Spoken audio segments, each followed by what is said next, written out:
Hey everybody, Deb Cooper here from blacksgoingvegan.com. And people have asked me, why did you set up this website for black people? Black people aren't vegetarians, black people aren't vegan. That's not true. But I did want to address the question of why I made this transition in my life. This is why. See this? This is why I decided to become a vegan and do it right now. Now what happened was, I've been, I don't really talk about it much, but I've been having, I've been through a lot of stress the last 2 years or so. I mean, a lot of stuff has been going on in my personal life, and even though outwardly it looked like I was handling it well, I was still, writing, I was still holding up with keeping up with my blog talk show and keeping up with the blogs and everything to the best of my ability. Physically, the stress was breaking me down. I started having headaches. I never have headaches. I probably had 3 headaches my entire life, but suddenly I was getting headaches, like these mind-numbing, just I can't think, I need to lay down kind of headaches, which they said were migraines. I started having these digestive problems, so I went to the doctor, and that's what one of these prescriptions is for acid reflux. I'm like, what the hell is that? I've seen that on TV commercials. I don't have that. Well, yes, you do. And my blood pressure was up. And the last straw was when I went for a recent medical exam and got, blood work. And, they give you the results after. My doctor sent me an email saying, oh, your blood sugar was a little elevated. You need to do something about that. So, but it was like, I think that email disturbed me the most of anything. And that day is when I decided that this cannot continue. I mean, I can't do anything about the external stresses in my life, and the reasons that I have those is out of my control. The thing that is totally in my control is what I stuff in my face, and therefore I decided to make a change, like right away. Now, the reason I set this journey up as a blog is because I'm not by myself. I mean, the years that I worked as a personal trainer, for 12 years, I saw a parade of people of all races and all ages come through the gyms and the fitness clubs where I worked with disease after disease. I cannot even tell you how many people have diabetes, and they're young, high blood pressure, heart disease, bypass operations. It's just ridiculous how many Americans are suffering from these types of disease processes that are totally controllable. They're preventable, they're controllable, if you've already been diagnosed, and they are reversible, and all with diet. Basically, what you put in your mouth can either help you or it can kill you. And I decided I didn't want to be one of those statistics. I have a lot of shit to talk. I have a lot of people's lives to make miserable before I die. And the last thing I need to do is to be laid up, not being able to do what I want to do, because for 20 years I ate junk. I ate things that were inappropriate. Now, I'm not a big junk food eater, so let me kind of correct that. I don't really eat chips maybe, 3 times a year at picnics and barbecues, that kind of thing. I never drink soda. I'm not a big candy fan. I don't like sweets, so I'm not really up in bakeries and all that kind of stuff. I don't like greasy food. I don't like, like pizzas with all, people get those like kitchen sink type pizzas, all stuff on it. I like margarita pizza, tomatoes, basil, a little mozzarella, tomato sauce, and some crust. That's it. I like that kind of pizza. So this transition, I think, was a lot easier for me than it might be for someone who super craves meat and eats it all the time. I gave up pork a long time ago. Let me tell you what happened in that situation. I was just a kid, and I was up at my aunt's house, and they have a farm. And, we were playing outside, and one of my cousins threw the ball goes over the fence. They were like, oh, we're not going to get it. And me, little tomboy that I am, I decided I'm going to hop over this fence and go get the ball. So I go, I'd throw the ball back. And suddenly my cousin starts screaming, run. So, I take off running, get to the fence just in time. This mother pig slams into the fence. Well, I couldn't figure why, she was so angry. I mean, like, God, I was just getting a ball. I mean, you know what I mean?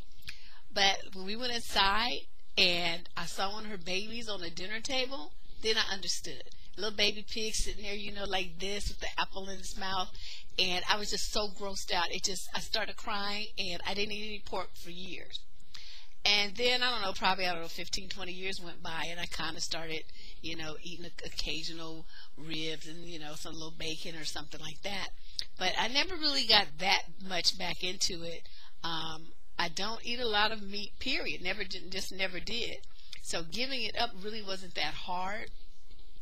But what really was the motivator wasn't that. What motivated it was the fact that once I started researching to really understand, and this is on top of the knowledge that I had as a trainer, because it's different. Studying fitness nutrition versus studying nutrition that fights diseases are totally different. I had to know how to fuel your body for a workout, how to recover from a workout, what kind of, basic nutritional things, because we could only give recommendations in line with the USDA. We couldn't go over and above that. But studying what nutrition really supports good health and longevity is a different type of study. So once I got into that, I was able to see how everything we put in our mouth is either going to contribute to our health or it's going to destroy it in some way that we may not even see for 20 or 30 years, as was the case with me. But it is happening. Every soda that you drink, all those chemicals, all the processed foods, all the meats and everything. And it just seems like for African Americans, and I'm going by what I saw, during my 12 years as a trainer, seem to be much more sensitive to sodium than other races. This is not a scientific thing. I can only give my point of reference is what I saw with my own two eyes. A high sodium diet in African Americans almost immediately translated to hypertension. And with other races, not so much. So I was always aware of the sodium intake and the fat and the calories. I did the whole read the label thing, la la la la la.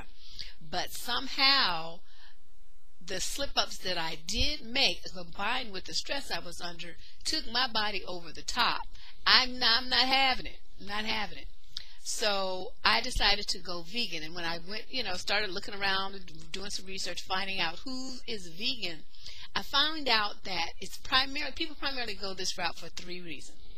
One is the health, which was my primary reason. Number 2 is for ethical reasons, as far as how animals are treated and why they're being slaughtered by the millions to feed people who don't really even need to eat meat.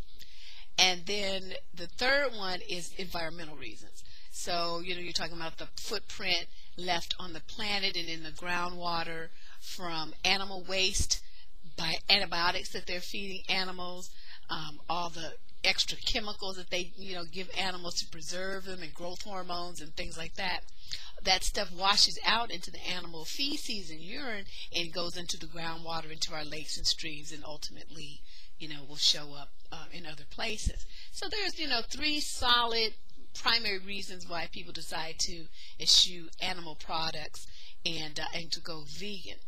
So that is, in a nutshell, what motivated me, and to try to explain to you why I made this change, because people are like, this was so sudden, you just kind of decided you were going to do it, and then bam, there you are.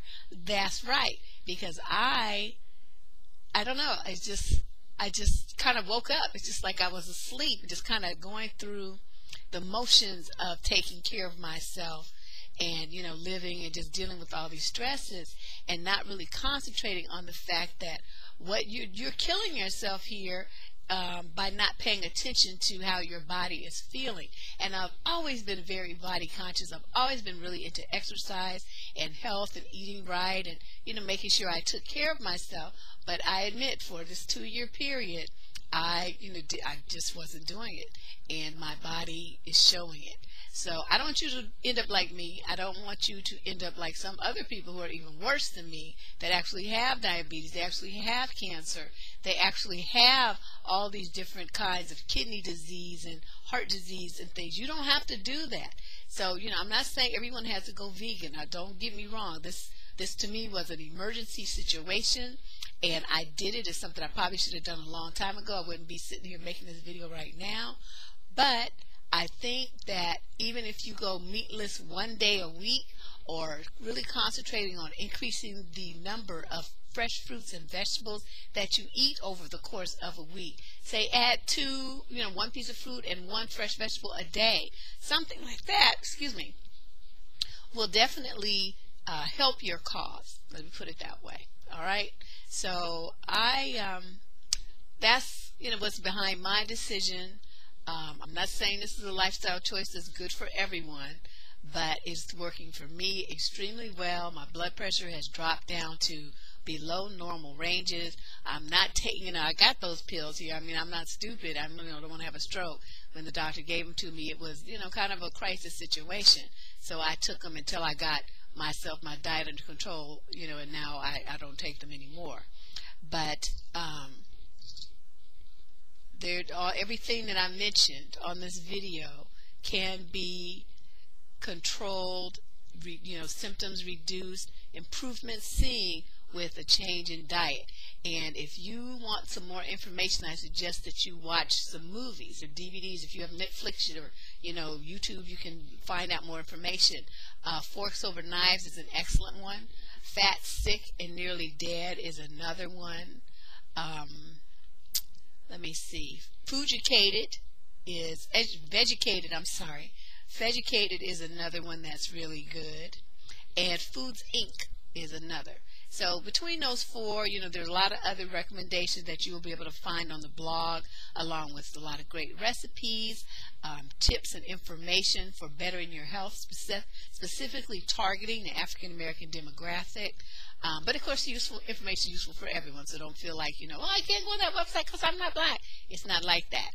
But I have to address the crisis that's going on in the black community, the overwhelming numbers of people being felled with kidney disease, hypertension, heart disease, strokes, just all this stuff. I mean, it's like a dialysis center on every corner in the black community. It's freaking ridiculous. So, I don't know who else is out there doing something, but since I have a huge audience online, I figured it was time for me to step up and make this information available to you.